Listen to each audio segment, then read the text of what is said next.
Not all names are created equal, and thus when sitting down for the first time to play a spellcaster in Dungeons & Dragons, names become very important. There are a multitude of spells, and thus most people don't have the time to sit down and read the entire chapter devoted to every single spell found in the player's handbook and all of the other various resources we have for 5th edition these days. Thus, this video is going to hopefully avoid some confusion in your players in that there are spells where the name doesn't quite match up with what the spell actually does, and the people or wizard that put them in their spellbook may have just been drunk when they initially wrote this down. Now, the first spell that is on our list of shame is going to be the Daylight spell, and this 3rd level evocation spell sounds like a great choice for any adventurer who seems to be heading into a dark place. Going to fight drow in the Underdark and need some illumination? Great. Gonna fight a vampire who can only die versus sunlight?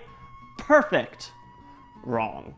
You see, the thing about the Daylight spell is that it doesn't actually provide daylight or sunlight. It is simply light. That's right, folks, this is simply just magical light. And if you're looking for a spell that provides actual sunlight, you know, to further damage things that have sunlight sensitivity, such as the drow, you're gonna have to up it to the 6th level spell, Sunbeam. Now, Daylight does have the option of dispelling darkness, but as a 3rd level spell, you're probably better suited to just take the Light cantrip, which also provides illumination at no spell cost, or even just Dispel Magic, which can not only dispel darkness, but any spell. Next up on the list is going to be the spell Weird. This 9th level illusion spell is one of the worst 9th level spells that I can think of, and as a 9th level spell, few players will actually have the opportunity to likely use it in their game. Now, the name tells you basically nothing about what the spell does, though its main effects are to fear a target and do a max of 4d10 to it if it fails a wisdom save. So how exactly does this spell cause the 4d10, which is a pretty lame amount of damage for a 9th level spell? Well, it causes illusions of the target's worst fears that they cannot place around them, causing both the fear and the damage. Now that's great, but why call it weird? Why not illusionary torment or dark illusions or, I don't know, anything else? No, let's just go with weird. I think that the well of creativity at Wizards of the Coast had run pretty dry at this point, and I would not be surprised if this was the absolute last spell that they had wrote and they should go with it. To just rant a little bit more about this spell, as a 9th level spell only available to wizards, who would ever take this over something like Wish, which, I don't know, allows them access to any spell in the game lower than 9th level? I mean, the only thing weird about this spell is that any player would consider putting it in their spellbook. Now, the next spell on our list is going to cause a little bit of controversy, and that's with Firebolt. And before all of my fellow sorcerers curse me out in the comments, hear me out. I love Firebolt. It is probably the spell that I've cast the most in all of Dungeons & Dragons. And I don't even think that Firebolt in itself is a bad name.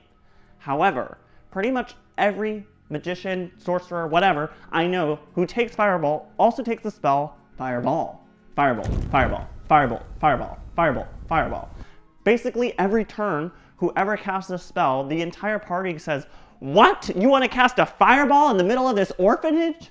To which you could simply respond, "No, Tom, I'm casting Fire Dart at the demon in the orphanage." Much better, much cleaner. Next up on our list is going to be the infamous Chill Touch, which I'm sure many of you saw coming.